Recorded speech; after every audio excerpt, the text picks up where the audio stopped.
सगळ्या मागे घ्यायच्या. चौथं बलिदान गेलेल्या कुटुंबाच्या नोकऱ्याचा विषय आणि निधीचा विषय मार्गी काढायचा लागेल.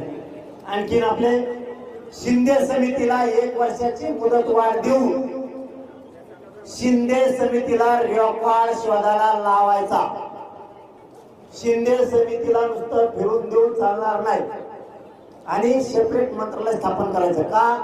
मराठा आणि कुणबीसाठी सेपरेट काम करायला माणसं लागतील, तेव्हा जातीचे प्रश्न सुटतात. असे सुटत नाही नसता त्यांनाच म्हणा इथून पुढे चांगलं काम करा.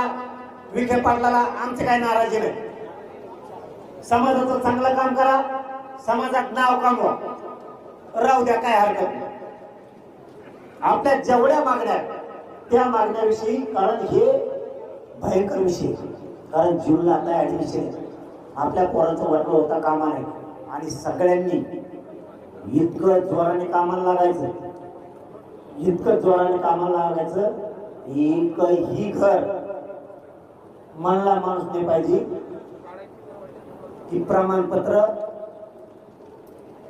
आंदोलनाची माहिती मला दिली नाही असा एकही मराठा म्हणला नाही पाहिजे. नाही आला तरी चालेल, पण आपण घरापर्यंत जायचं. सगळ्या राजकीय मराठ्यांना सांगा, जो मराठा बैठकीत दिसणार नाही, मराठे 2019ला त्याचा बरोबर नेटोबा काढतील.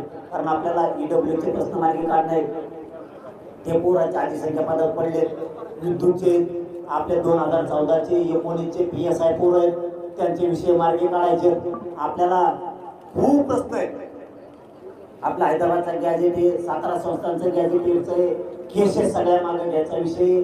आपले हॉस्टेल बॉम्बे गव्हर्नमेंटचं ते गॅजेटियरचा JR काढायचा आहे. आणि आपलं मेन काम एक मागं राहिले, सगळ्या सोयऱ्यांच्या आधी सूचना आपली, तिथं पण JR घ्यायचा, सोडायचंच नाही यांना.